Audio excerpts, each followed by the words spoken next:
নির্বাহী আদেশেই নিষিদ্ধ হচ্ছে জামায়াত, সিদ্ধান্ত কালকের মধ্যেই জানালেন আইনমন্ত্রী। নিহতদের স্মরণে সারা দেশে শোক, নিরীহ কাউকে গ্রেপ্তার না করার নির্দেশনা। শিক্ষা প্রতিষ্ঠান বন্ধে দীর্ঘমেয়াদে ক্ষতির আশঙ্কা।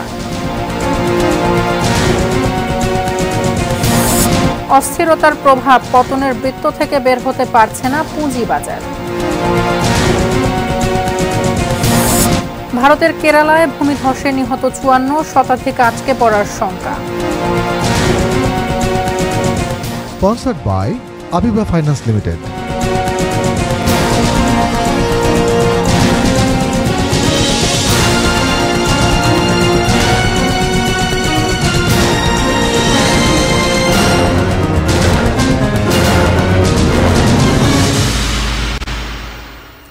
এটিএন নিউজ দেখছেন, নিউজ আওয়ারের সাথে আছি আমি তাসফিয়া তামান্না। শিরোনামগুলো শুনছিলেন।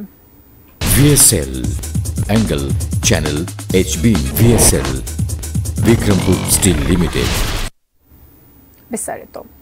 সন্ত্রাসী কার্যকলাপের জন্য নির্বাহী আদেশেই আগামীকালের মধ্যে জামায়াতে ইসলামীকে নিষিদ্ধ করা হবে বলে জানিয়েছেন আইনমন্ত্রী আনিসুল হক। দুপুরে সচিবালয়ে সাংবাদিকদের এক প্রশ্নের জবাবে আইনমন্ত্রী বলেন, এ ব্যাপারে সিদ্ধান্ত নিতে প্রধানমন্ত্রী প্রয়োজনীয় নির্দেশনা দিয়েছেন। মাননীয় প্রধানমন্ত্রী আমাকে নির্দেশ দিয়েছেন, এটা ঠিক যে আগামীকালকের মধ্যে একটা ব্যবস্থা নেওয়ার, এবং আমি আশা করি আমি কিছুক্ষণ পরে মাননীয় স্বরাষ্ট্রমন্ত্রীর সাথে বসব এবং সেইখানে আমরা সিদ্ধান্ত নিব কোন আইনি প্রক্রিয়ায় হবে। সেটা যখন আমরা সিদ্ধান্ত নিব তখন বলবো। কোন দলকে যখন নিষিদ্ধ করা হয় তখন সেটা নির্বাহী আদেশই হয়, সেটা কোনো বিচার বিভাগীয় আদেশে হয় না। দেশের চলমান পরিস্থিতি নিয়ে আন্তঃমন্ত্রণালয় বৈঠক অনুষ্ঠিত হতে যাচ্ছে সচিবালয়ে। কিছুক্ষণের মধ্যে স্বরাষ্ট্র মন্ত্রণালয়ের সভাকক্ষে এই বৈঠক শুরু হবার কথা রয়েছে। বৈঠকে স্বরাষ্ট্রমন্ত্রী, আইনমন্ত্রী, শিল্পমন্ত্রী, শিক্ষামন্ত্রী, তথ্য প্রতিমন্ত্রী এবং আইসিটি প্রতিমন্ত্রী নিজ নিজ মন্ত্রণালয়ের নেতৃত্ব দেবেন। পররাষ্ট্রমন্ত্রী দেশের বাইরে থাকায় তার পক্ষে অংশ নিচ্ছেন পররাষ্ট্র সচিব। এছাড়া স্বরাষ্ট্র মন্ত্রণালয়ের জননিরাপত্তা সুরক্ষা বিভাগের সচিব, পুলিশের মহাপরিদর্শক সহ ঊর্ধ্বতন কর্মকর্তাদের অংশ নেওয়ার কথা রয়েছে। এই সভায় জামায়াত নিষিদ্ধ করা, কারফিউ এবং আইন শৃঙ্খলা পরিস্থিতি নিয়ে বিস্তারিত আলোচনা হবার কথা রয়েছে।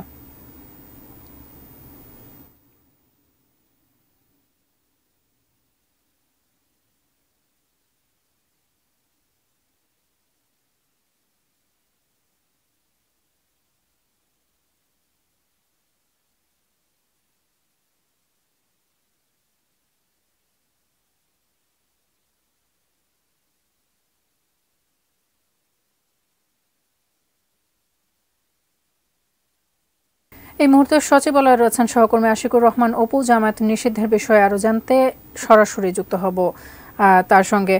অপু, আন্তঃমন্ত্রণালয় বৈঠকে নিশ্চয়ই জামায়াতকে নিষিদ্ধ করা এবং সামগ্রিক আইন শৃঙ্খলা পরিস্থিতি নিয়ে আলোচনা হবে। এই বিষয়ে আমাদেরকে আরো বিস্তারিত কি তথ্য জানাবেন? আপনি কিছুক্ষণ আগে যেটা বললেন ঠিক তেমনটাই। মূলত আগামীকালকে থেকে অফিসের নতুন টাইম টেবিল দেওয়া হয়েছে, অর্থাৎ স্বাভাবিক নিয়মে অফিস চলবে। তার মানে আইন শৃঙ্খলা রক্ষাকারী বাহিনীর নেতৃত্বে একটা নতুন সিদ্ধান্ত হবে, যেটা স্বরাষ্ট্র মন্ত্রণালয়ের সভাকক্ষে এখন বৈঠকটি শুরু হবে। ইতিমধ্যে স্বরাষ্ট্রমন্ত্রী এসে পৌঁছেছেন, আপনি শিল্পমন্ত্রী এসেছেন, শিক্ষামন্ত্রী, আইনমন্ত্রী সহ 4 জন মন্ত্রী, 3 জন প্রতিমন্ত্রী এবং অন্তত 4 জন সচিব থাকতেছেন এখানে এই বৈঠকটায়।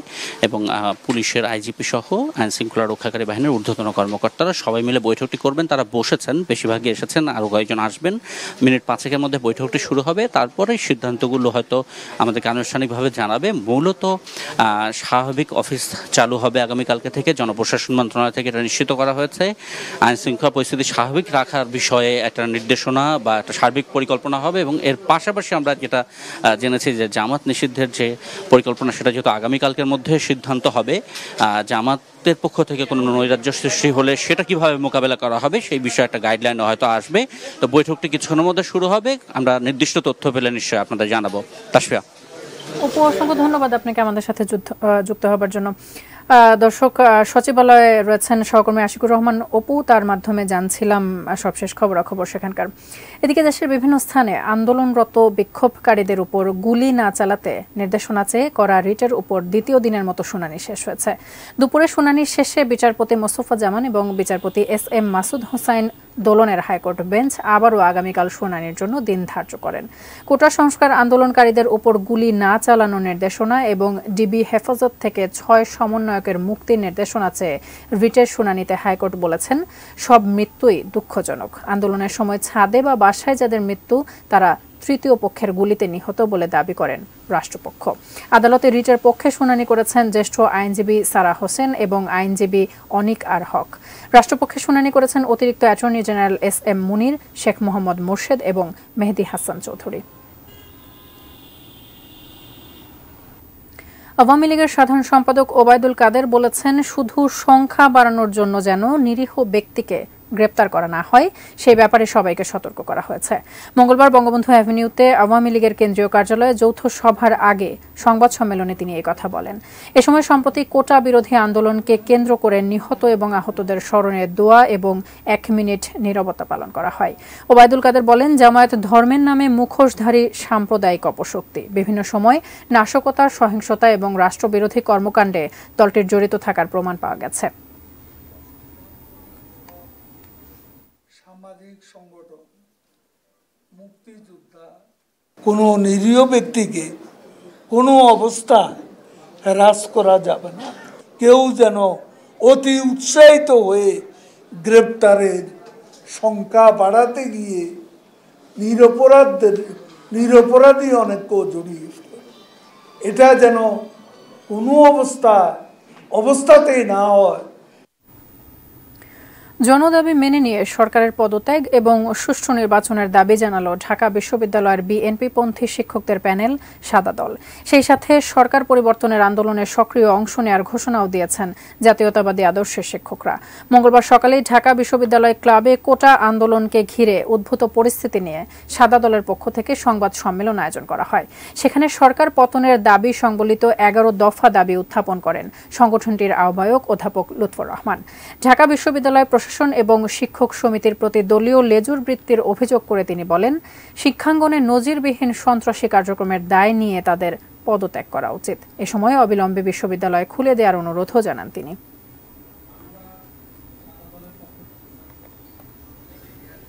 ছাত্র সমাজের ন্যায্য আন্দোলন সহ কর্তৃত্ববাদী ও স্বৈর শাসনের অবসান ঘটিয়ে গণতন্ত্র পুনরুদ্ধার ও জনগণের সরকার প্রতিষ্ঠার আন্দোলনে আমাদের কেবল সমর্থনই নয়, সক্রিয় অংশগ্রহণ থাকবে।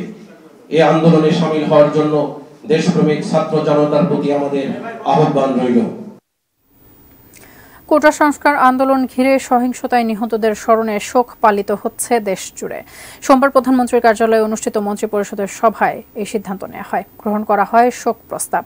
মন্ত্রিপরিষদের সিদ্ধান্ত অনুযায়ী আজ সারা দেশে শোক পালনের অংশ হিসেবে কালো ব্যাজ ধারণ করেছেন অনেকেই। মসজিদে দোয়া মাহফিল এবং মন্দির গির্জা প্যাগোডায় বিশেষ প্রার্থনার আয়োজন করা হয়েছে। সাম্প্রতিক সহিংসতায় বিভিন্ন হাসপাতাল, বিভিন্ন জেলা থেকে পাওয়া তথ্যের ভিত্তিতে এখন পর্যন্ত সরকারের হিসেবে 150 জনের মৃত্যু হয়েছে।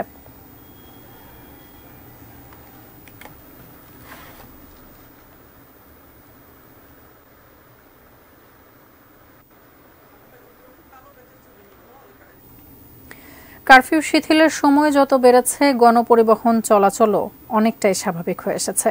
বেড়েছে দূরপাল্লার যান চলাচলও, তবে যাত্রীর অভাবের কথা বলছেন পরিবহন মালিকরা। দেশের গুরুত্বপূর্ণ কয়েকটি শহরের গণপরিবহন পরিস্থিতি জানিয়েছেন আমাদের প্রতিনিধিরা। দেখব ডেস্ক রিপোর্টে। শিল্পনগরী খুলনায় গত কয়েকদিন ধরে সকাল 6টা থেকে রাত 10টা পর্যন্ত কারফিউ শিথিল। এর ফলে সড়ক ও মহাসড়কে যান চলাচল স্বাভাবিক হয়ে এসেছে।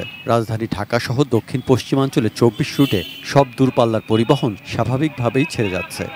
মোটামুটি ভালো, পরিস্থিতি ভালো, সব দিক থেকে ভালো, অসুবিধা হচ্ছে না। রাজশাহীতে গণপরিবহন চলাচল স্বাভাবিক হলেও পর্যাপ্ত যাত্রী পাচ্ছেন না বাস মালিকরা, তাই সংখ্যা কমাতে বাধ্য হচ্ছেন তারা। তাতে বিপাকে পড়েছেন পরিবহন শ্রমিকরা। আয় রোজগার কমেছে তাদের। যাত্রী সংখ্যা খুব কম, কিন্তু সব রুটে গাড়ি চলাচল করছে। কোনো লোক নেই রাস্তায়। ধরেন ক্যালকো মেরে খালি পকেটে বাড়ি যেতে, খাবো কি আমরা এইভাবে? কারফিউ শিথিল ও আইন শৃঙ্খলা রক্ষাকারী বাহিনী শক্ত অবস্থানে পরিস্থিতি আগের চেয়ে স্বাভাবিক বন্দরনগরীতে। অভ্যন্তরীণ রুট ও দূরপাল্লার যান চলাচল করায় কর্মচঞ্চল হয়ে উঠেছে চট্টগ্রাম। সড়কে বেড়েছে ব্যস্ততা। ময়মনসিংহে গণপরিবহন চলাচল স্বাভাবিক, জনমনে ফিরেছে স্বস্তি। ব্রাহ্মণবাড়িয়ার পরিস্থিতি স্বাভাবিক হলেও গণপরিবহনে এখনও স্বস্তি ফিরে আসেনি। জেলার 4টি লোকাল রুট এবং দূরপাল্লার বাসগুলোতে যাত্রী সংকটে মালিক শ্রমিকরা আর্থিক লোকসানে পড়েছে। যা রুজিও তা গাড়ির স্ট্রবেরি খরচ চলে না, বাড়িতে নেবো বাচ্চা চলবো কিভাবে। বরিশালে লঞ্চের যাত্রীর জন্য হাহাকার, তবে শহরের ভেতরে ছোট বড় পরিবহন চলছে স্বাভাবিকভাবেই। খুব খারাপ, যাত্রী কম, কারণ জনমনে আতঙ্ক হয়তোবা। Saikat Dasgupta, desk report, ATN news. Curfew শিথিল করায় ধীরে ধীরে স্বাভাবিক হচ্ছে জনজীবন। কর্মচাঞ্চল্য বেড়েছে রাজধানীতে। ব্যক্তিগত যানবাহনের পাশাপাশি সড়কে বেড়েছে গণপরিবহনও। ভয়, শঙ্কা, উদ্বেগ, উৎকণ্ঠা কাটিয়ে মানুষ আবারও কর্মব্যস্ত হচ্ছেন। শহরে ফিরে আসছে স্বাভাবিক অবস্থা। গেল কয়েকদিনের অচলাবস্থা কাটিয়ে পুরনো রূপে ফিরতে শুরু করেছে রাজধানী ঢাকা। মঙ্গলবারও কারফিউ 11 ঘন্টা শিথিল থাকায় ফিরে আসছে স্বাভাবিক জীবনযাত্রা ও কর্মচাঞ্চল্য। গুরুত্বপূর্ণ সড়কের প্রায় সবগুলোতেই বাড়তি চাপ ছিল যানবাহনের। এদিন ব্যক্তিগত গাড়ির পাশাপাশি গণপরিবহনও ছিল চোখে পড়ার মতো। সিগন্যালগুলোতে দেখা গেছে যানবাহনের দীর্ঘ সারি। অস্থিতিশীল পরিবেশ কাটিয়ে স্বাভাবিক জীবনে ফিরতে মরিয়া সাধারণ মানুষ। তাদের প্রত্যাশা দ্রুতই কারফিউ শেষ হবে, স্বাভাবিক হবে জনজীবন। জনমনে এখন স্বাভাবিকতা ফিরে আসছে এবং জনগণ আগের মতোই চলাফেরা করতেছে। আমাদেরকে আসলে তো বের হইতে হয়, বের তো হতে হবে, ঘরে বসে তো থাকা সম্ভব না, বের হইতে হয়। কিন্তু এই আতঙ্কের মধ্যেও আমরা বের হচ্ছি। আমরা আসলে আতঙ্কের মধ্যে আছি, আমরা চাই স্বাভাবিক অবস্থা ফিরে আসুক। যেটুকু প্রত্যাশা করি যে কারফিউ তো যা হয়েছে এখন মোটামুটি একটু স্বাভাবিক প্রক্রিয়া চলে আসছে। এই প্রক্রিয়াতে যদি আমরা টোটালি উঠে যায় তাহলে আমাদের আর একটু স্বাভাবিক জীবনযাত্রা হয়ে যাবে। ঢাকা ছাড়ছে দূরপাল্লার গণপরিবহনও। প্রত্যাশা অনুযায়ী না পেলেও গেল কয়েকদিনের তুলনায় বেড়েছে যাত্রীর সংখ্যা। কারফিউর সময়টা যেহেতু বাড়ছে, আমরা গাড়ি বেশি সময় ধরে চালাচ্ছি। এখন মোটামুটি আশা করতেছি 2-1 দিনের মধ্যে এটা আমরা আরও যাত্রী পাবো। যাত্রী সংখ্যা সকাল থেকে মোটামুটি ভালোই আছে, কারণ আগে একটু বেশি আছে। আইন শৃঙ্খলা পরিস্থিতি নিয়ন্ত্রণে সড়কে পুলিশের পাশাপাশি সেনাবাহিনী ও বিজিবি সদস্যদের টহল অব্যাহত রয়েছে। শফিকুল হক, এটিএন নিউজ, ঢাকা। কোটা সংস্কার আন্দোলন আর সহিংসতা ঘিরে অনির্দিষ্টকালের জন্য বন্ধ দেশের সব শিক্ষা প্রতিষ্ঠান। এ কারণে শিক্ষা খাতে দেখা দিয়েছে স্থবিরতা। এতে দীর্ঘমেয়াদে ক্ষতির শঙ্কা সংশ্লিষ্টদের। দ্রুত শিক্ষা প্রতিষ্ঠান খুলে দেওয়ার দাবি তাদের। কোটা সংস্কার আন্দোলনে সৃষ্ট পরিস্থিতির কারণে বন্ধ প্রাথমিক, মাধ্যমিক সব পর্যায়ের স্কুল, কলেজ সহ পাবলিক প্রাইভেট সব ধরনের বিশ্ববিদ্যালয়। চলমান এইচএসসি ও সমমানের সব পরীক্ষা বন্ধ রাখা হয়েছে আগামী 1 আগস্ট পর্যন্ত। সব মিলে এক ধরনের স্থবিরতা চলছে শিক্ষা খাতে। শিক্ষকরা বলছেন, যে কোনো উদ্ভূত পরিস্থিতির আঘাত প্রথমেই আসে শিক্ষাঙ্গনে। আর কোটা সংস্কার আন্দোলন শিক্ষার্থীদের হওয়ায় এবারও এর ব্যতিক্রম হয়নি। এসএসসি পরীক্ষার্থীদের উপর একটা চাপ পড়ে গেল, তো সেটা পুরোটা মনে হয় অনেক বেশি কষ্টদায়ক হয়ে যায় আমাদের জন্য। এটা গ্যাপ পূরণ করাটা অনেক কঠিন হয়ে যাবে। তাড়াহুড়ো করে এটা নভেম্বরের মধ্যে সিলেবাস কমপ্লিট করে ফেলতে হবে পরীক্ষা নেওয়ার জন্য, বার্ষিক পরীক্ষা নেওয়ার জন্য। তখন অবশ্যই শিক্ষার্থীদের উপর চাপ পড়ে, সেটা নিতে পারার উপর চাপ পড়ে, সিলেবাসটাকে নতুন করে গুছাতে হয়। দীর্ঘদিন এ অবস্থা চলতে থাকলে উচ্চশিক্ষায় সেশন জট সহ দীর্ঘমেয়াদে ক্ষতির শঙ্কা সংশ্লিষ্টদের। তাই দ্রুত শিক্ষা প্রতিষ্ঠান খুলে দেওয়ার দাবি তাদের। আমরা দেখবো যে ঠিক আছে, একটা শান্তিপূর্ণ পরিবেশের জন্য সেদিকে এগিয়ে যায়, এটাই আমি আস্থা রাখি। ওই মুহূর্তে একমাত্র হলো যে যাতে করে বিশ্ববিদ্যালয়ের ছাত্ররা স্বাভাবিক কাজকর্মে ফিরে আসতে পারে তার ব্যবস্থা করা। একই সাথে শিক্ষার্থী বান্ধব পরিবেশ ফিরিয়ে আনতে শিক্ষকদের আরও বেশি দায়িত্বশীল ভূমিকা নিতে হবে বলে মনে করেন তারা। আর্থিক সমস্যা হলে আমরা বিশ্ববিদ্যালয় প্রশাসন থেকে সেটা দেখব, আর মানসিক প্রবলেম থাকলে আমাদের একটা স্টুডেন্ট কাউন্সিলিং সেন্টার আছে, সেটার মাধ্যমে দেখব। আর শিক্ষার কোনো সমস্যা থাকলে শিক্ষকরা আছে, আমরা সেইভাবে দেখব। আমরা তাদেরকে কিভাবে বুঝাতে পারি সেই সক্ষমতা, সেই দক্ষতা এবং সক্ষমতা আমাদের থাকতে হবে। এটাই আমাদের এই মুহূর্তে অত্যন্ত অপরিহার্য বলে আমি মনে করি। Sadia Afroz, ATN news, Dhaka. শিক্ষার্থীদের কোটা সংস্কার আন্দোলনের সুযোগে সারা দেশেই চলছে হামলা, ভাঙচুর, আগুন সন্ত্রাস। তবে নরসিংদীর জেল ভাঙার ঘটনার স্তম্ভের ছিল দেশ। নরসিংদীর 9টি সরকারি দপ্তর সহ বিভিন্ন বেসরকারি প্রতিষ্ঠানে নাশকতার ক্ষতি কমপক্ষে 100 কোটি টাকা। নরসিংদী প্রতিনিধি বেনজির আহমেদ বেনুর তথ্যছবিতে ডেস্ক রিপোর্ট। মনে হতে পারে যুদ্ধ বিধ্বস্ত ফিলিস্তিন কিংবা লিবিয়ার কোনো শহরের এই দৃশ্য। বাস্তবে সন্ত্রাসী হামলার শিকার নরসিংদী শহর। গত 19 জুলাই ছাত্র আন্দোলনের সুযোগে ঢুকে পড়া দুর্বৃত্তরা ভেঙে ফেলে জেলা কারাগার। অস্ত্র, গুলি লুটপাট করে চিহ্নিত জঙ্গি সহ সাধারণ কয়েদিদের পালানোর সুযোগ করে দেয় তারা। হাতের মধ্যে বোম, বড় বড় দাও, ছুরি, লাঠি, ভিতরে ঢুকে তালা বাইরে ভাঙ্গা, ভিতরে ঢুকে যা আছে গ্লাস এটি সব এই ভবনের একটা ভাঙ্গা করে না আগুন লাগা করা দিচ্ছে। দুর্বৃত্তদের মূল টার্গেট ছিল প্রশাসনিক কেন্দ্রগুলো। প্রায় একই সময়ে জেলা পরিষদ, ইটাখোলা হাইওয়ে থানা, পাঁচদোনা পুলিশ ফাঁড়ি, মুক্তিযোদ্ধা কমপ্লেক্স, মেহেরপাড়া ইউনিয়ন পরিষদ, মাধবদী পৌরসভা, নরসিংদী কৃষি বিপণন কার্যালয় সহ বেশ কিছু স্থাপনায় চলে তাণ্ডব। বেসরকারি প্রতিষ্ঠান এবং বেশ কয়েকটি গাড়িও পুড়িয়ে দেয় নাশকতাকারীরা। নরসিংদীর ইটাখোলা থেকে মাধবদী পর্যন্ত 20 কিলোমিটারে ভেঙে পড়ে আইন শৃঙ্খলা পরিস্থিতি। এরা অবশ্যই দুষ্কৃতিকারী এবং দেশদ্রোহী। এরা কোনোভাবেই দেশের সুসন্তান নয় এবং তারা ছাত্রর কোনো ছিন্নভিন্ন নয় এবং এরা অবশ্যই অন্য ধরনের লোক। পৌরসভার এই গেট ভেঙে তারা ভিতরে ঢুকে এই পৌরসভা, আপনারা দেখতে পাচ্ছেন পৌরসভা যে কি তাণ্ডব চালিয়েছে, যেটা স্বাধীনতার পরে বা পাকিস্তান হানাদার বাহিনীরা কিন্তু এই মাধবদী ইউনিয়ন পরিষদের মধ্যে কোনো ইউনিয়ন থাকাকালীনও কিন্তু এখানে আক্রমণ করেনি। অভাবনীয় সেই ধাক্কা সামলে পরিস্থিতি নিয়ন্ত্রণে আনতে কাজ করছে প্রশাসন। হামলা, ভাঙচুর, অগ্নিকাণ্ডের ঘটনায় 11টি মামলা করেছে পুলিশ, গ্রেপ্তার অন্তত 250। জামাত শিবিরের এই চক্র, তারা তো আসলে স্বাধীনতায় বিশ্বাস করে না। মূলত সরকারের যে সমস্ত গুরুত্ব স্থাপনাগুলো, এগুলোতে তারা আক্রমণ চালিয়েছে, তো সেগুলোকে তারা অগ্নিসংযোগ করেছে। আমাদের 85টা অস্ত্র লুট হয়েছে, সেগুলো আমরা কত দ্রুত উদ্ধার করতে পারি, যে 826 জন যে বন্দীরা বেরিয়ে গেল তাদেরকে দ্রুততম সময়ের ভিতরে তাদেরকে একটা অভয় দিয়ে তারা যেন আত্মসমর্পণ করে সেইটুকু ব্যবস্থা করে, এটা ছিল আমাদের জেলা প্রশাসনের অন্যতম লক্ষ্য উদ্দেশ্য। জেলা শহরটির গায়ে এখন শত কোটি টাকার ক্ষতচিহ্ন। ছাত্রদের আন্দোলনকে পুঁজি করে এই নাশকতার রেশ কতদিনে কাটিয়ে ওঠা যাবে প্রশ্ন জেলাবাসীর। Shamsul Arefin, desk report, ATN news. বন্যার পর টানা কারফিউতে ধস নেমেছে সিরাজগঞ্জের ঐতিহ্যবাহী তাঁত শিল্পে। জেলার কাপড়ের মোকামগুলো ক্রেতা শূন্য। মাসুরের কারখানা বন্ধ থাকায় কর্মহীন অসংখ্য শ্রমিক, বড় ধরনের ক্ষতির মুখে কারখানা মালিকরা। সিরাজগঞ্জ প্রতিনিধি ফেরদৌস হাসানের তথ্যচিত্রে ডেস্ক রিপোর্ট। সিরাজগঞ্জের বেলকুচি উপজেলার এনায়েতপুর ও শাহজাদপুর, চৌহালি তাঁতপল্লীর এমনই হাল অবস্থা। মাসখানেক আগেও ক্রেতা বিক্রেতাদের হাক ডাকে মুখর ছিল এই এলাকা। সেই জায়গায় এখন ক্রেতা শূন্য।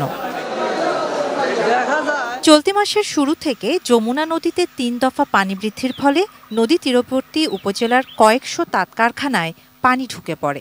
বন্ধ হয়ে যায় তাঁত কারখানাগুলো, বেকার হয়ে পড়েন শ্রমিকরা। পানি নেমে গেলে ঘুরে দাঁড়ানোর প্রস্তুতির মাঝেই দেশ জুড়ে অনির্দিষ্টকালের কারফিউ যেন মরার উপর খাড়ার ঘা। এতে ধস নামে সিরাজগঞ্জের ঐতিহ্যবাহী তাঁত শিল্পে। কাপড় নিয়ে গেলে কোনো ব্যাপারই নাই, আবার সেই যে হাটে যাবে, যাইতেও ভয়, আসতেও ভয়। হাটে লোকজন নাই, বহুল পার্টি আইছে কিন্তু এখন গাড়িগুলো বন্ধ দেয় এবং কোনো লোকজনই নেই। আবেদন সরকারের কাছে যে আমাদের যদি কোনো ব্যবস্থা করে দিত, তার শিল্পকে সুবিধা দিলে আমাদের তো কাজ হইতো, আমরা কাজ পাইতাম।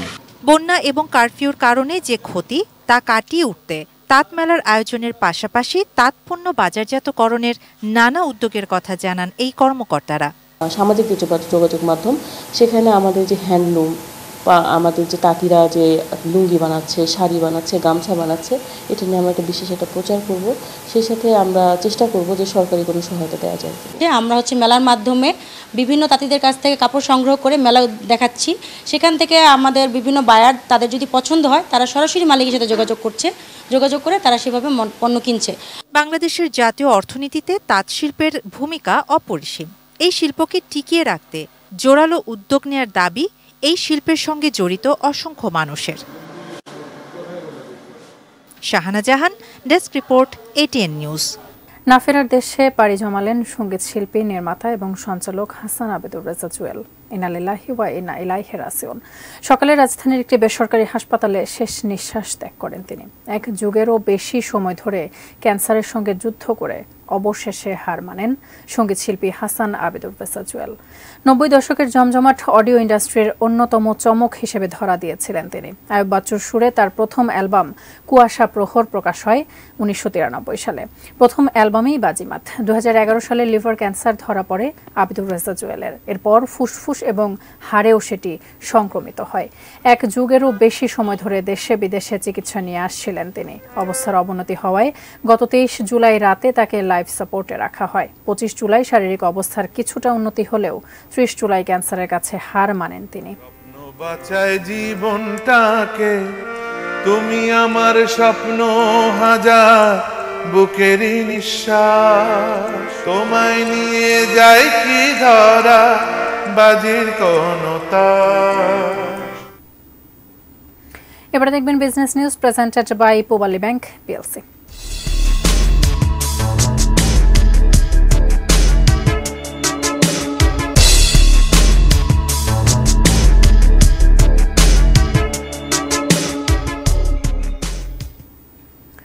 সাম্প্রতিক সময়ের অস্বাভাবিক পরিস্থিতি আর কারফিউয়ের নেতিবাচক প্রভাব পড়েছে দেশের পুঁজিবাজারে। 3 দিন বন্ধের পর লেনদেন শুরু হলেও পতন ঠেকানো যাচ্ছে না। এতে করে নতুন করে শঙ্কায় বিনিয়োগকারীরা। পুঁজিবাজারে স্থিতিশীলতা ফেরাতে সংশ্লিষ্ট কর্তৃপক্ষের সময়োপযোগী সিদ্ধান্ত এবং বহুমুখী পদক্ষেপ নেওয়ার পরামর্শ বিশ্লেষকদের। আরাফাত ইসলাম শুভ রিপোর্ট। কোটা সংস্কার আন্দোলন ঘিরে অস্থিরতার কারণে চাপে থাকা অর্থনীতিতে নতুন করে অনিশ্চয়তা দেখা দিয়েছে।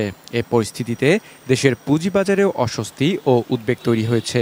অস্বাভাবিক পরিস্থিতিতে গত সপ্তাহে 3 দিন বন্ধ থাকার পর গেল বুধবার থেকে লেনদেন শুরু হলেও পতনের বৃত্ত থেকে বের হতে পারছে না পুঁজিবাজার। পুঁজিবাজার পরিস্থিতি পর্যালোচনায় দেখা যায় দেশের প্রধান পুঁজিবাজার ঢাকা স্টক এক্সচেঞ্জ ডিএসই এর মূল সূচক আগের সপ্তাহের তুলনায় 33 পয়েন্ট কমে 5414 পয়েন্টে দাঁড়ায়। আগের সপ্তাহ শেষে যা ছিল 5447 পয়েন্ট। এ সময়ে ডিএসই দৈনিক গড় লেনদেনের পরিমাণ কমে যায় 40.8%। চলতি সপ্তাহেও সূচকের পতন অব্যাহত রয়েছে।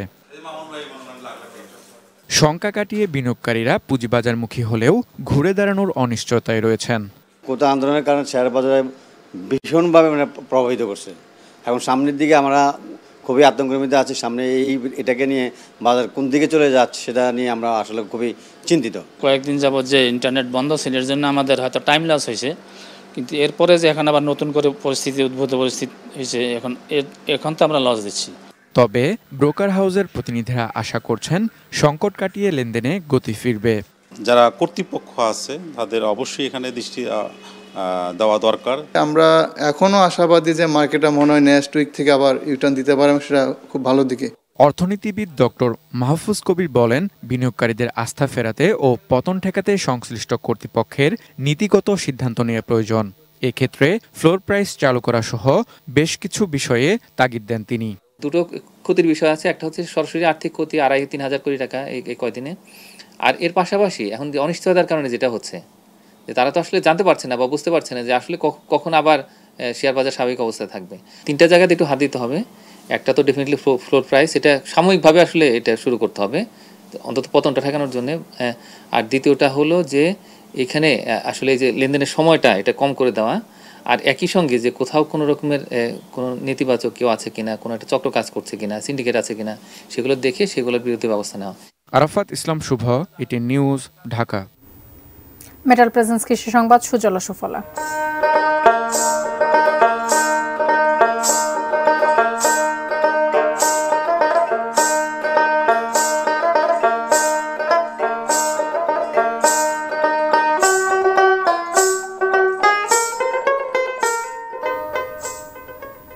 অতি খরায় এমনিতেই আমের ফলন কম, তার উপর কোটা সংস্কার আন্দোলন এবং কারফিউতে 1 সপ্তাহেরও বেশি বেচাকেনা বন্ধ।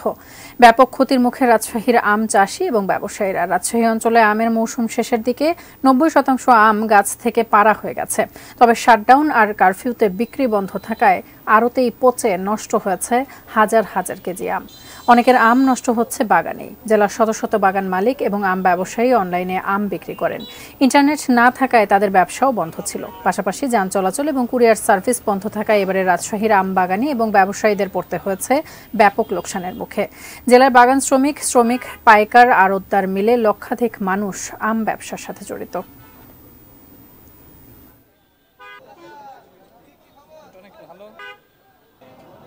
বিশ্বের বৃহত্তম পিৎজা চেইন ডমিনোস পিৎজার ৩১তম রেস্টুরেন্ট উদ্বোধন হয়েছে চট্টগ্রামে। চট্টগ্রামের বালি আর্কেডে সম্প্রতি শাখাটির উদ্বোধন হয়। ডমিনোস পিৎজার ৩০ মিনিটের ডেলিভারির এই বিশ্বব্যাপী হলমার্ক ডেলিভারি সেবাটি বালি আর্কেড রেস্টুরেন্ট থেকে পাওয়া যাবে।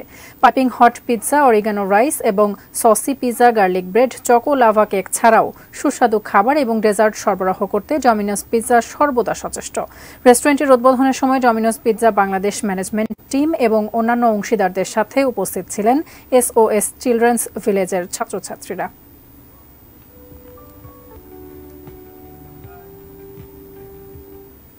জানাবো দেশের বাইরের খবর।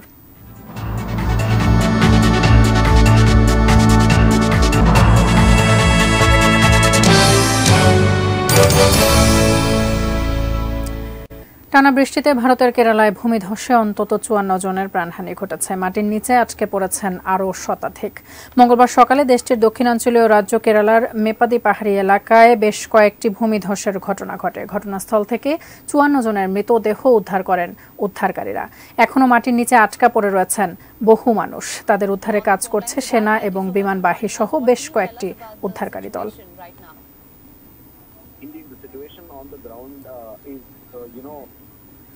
ফিলিস্তিন জুড়ে পোলিও মহামারী ঘোষণা করেছে গাজার স্বাস্থ্য মন্ত্রণালয়। ভয়াবহ এই স্বাস্থ্য সংকটের জন্য ইসরায়েল সেনাদের ধ্বংসাত্মক সামরিক আগ্রাসনকে দায়ী করছে গাজা কর্তৃপক্ষ। টেলিগ্রামে দেয়া এক বিবৃতিতে এইসব কথা জানিয়েছে গাজার স্বাস্থ্য মন্ত্রণালয়। বিবৃতিতে বলা হয়েছে, এই পরিস্থিতি গাজা এবং প্রতিবেশী দেশগুলোর বাসিন্দাদের জন্য বড় ধরনের স্বাস্থ্য ঝুঁকি তৈরি করছে। উপত্যকাটিতে নিরাপদ পানীয় জল, স্বাস্থ্যকর পয় নিষ্কাশন ব্যবস্থা না থাকায় পোলিও ছড়িয়ে পড়েছে। এই ছিল ৩টা নিউজ আওয়ার। সাথে থাকার জন্য ধন্যবাদ।